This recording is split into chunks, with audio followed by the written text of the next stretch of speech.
Everywhere I go, I'm plant-based, dripping. Hello lovelies, welcome back to another video. Welcome to my dieting recovery series. In this series, we're going to be talking about the effect that calorie restriction and dieting has on our mental and physical health. In this series, we're going to be exploring why it is that calorie restriction does not work, and it's going to cover a bunch of topics including yo-yo dieting, binge eating, the standard American diet, body image, diets such as the ketogenic diet, and how calorie restriction can impact virtually everything from our mental health and our relationships to our hormones and metabolism. As indicated in the description box of each video, the information on this channel is based off of my own research and experience and does not constitute professional advice. So the content on this channel and in this video is for informational purposes only and is not a substitute for professional advice, diagnosis, or treatment. Seek the advice of a licensed healthcare professional before making any changes to your diet or lifestyle. So in this series, we're not going to be promoting swinging the pendulum from one extreme to the other extreme.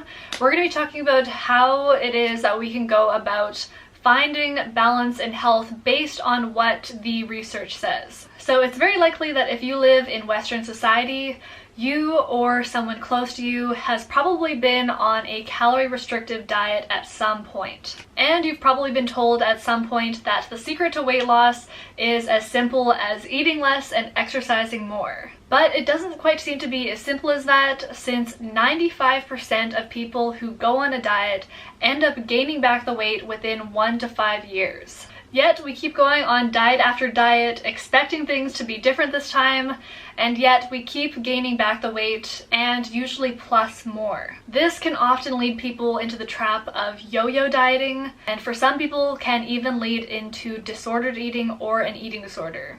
This was certainly my personal experience. I first started counting calories and restricting my calories at the age of 14, and I lost a significant amount of weight, but then I ended up not being able to maintain that low weight, gained the weight back, which then led to me chronic dieting, yo-yo dieting over the years, which eventually turned into disordered eating and then an eating disorder.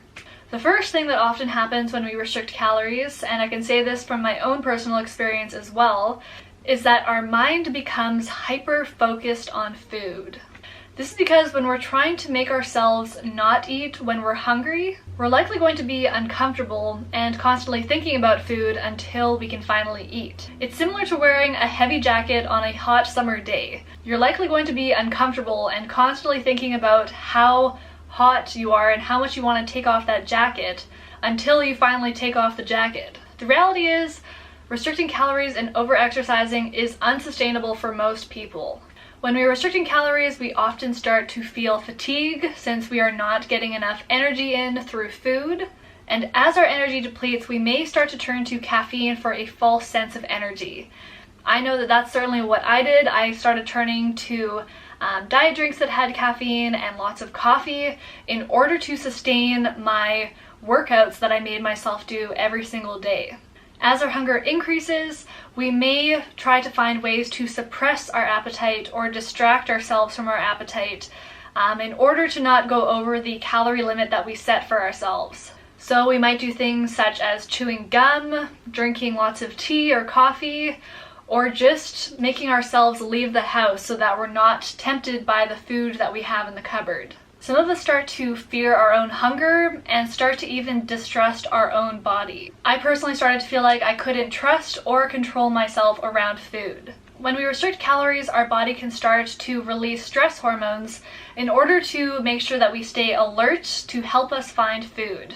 This is because our body doesn't know the difference between a real famine or a self-induced famine, such as a diet. So you may end up at the point where you're eating 1,500 calories a day or less, and yet you're not losing any weight, or you might actually be at the point where your body is starting to gain weight. And any extra food brought in during this self-induced famine is efficiently stored as body fat in order to help you survive. So at this point, you try to muster up any remaining willpower that you have to just exercise a bit more or eat a bit less. But soon you realize that you're in a losing battle. You have a great desire to consume a large volume of food, and at this point you may have started binge eating. This is certainly the point that I personally got to, which is where I would frequently binge eat. And I genuinely thought that I had binge eating disorder. At this point, stress from other areas of your life cause this to be too much to handle, and you go back to your old ways. So what do you do from here? I'm here to tell you that it is not the end of the world and not all hope is lost. The body is incredibly resilient and can overcome many things that we put it through. But if dieting is not the answer, then how do we get out of the calorie restriction trap and finally find health and balance? That is the question that we're going to explore in this series. So I'm super excited to do this video series for you guys. This is something that I have been wanting to do for literally years now, and this is a topic that I am extremely passionate about. Honestly, I feel like I've dedicated the last 5 years to this subject, so I'm super excited to share with you guys the research that I have come across over the years and just sharing my own personal experience as well. So I hope you guys enjoyed this video, and I hope you guys are looking forward to the series. I hope you guys have a beautiful rest of your day. Don't forget to be kind to yourselves, and until next time, peace out guys. Bye. I never lost sight, and that's the main difference. Now the stock going up, campaign hitting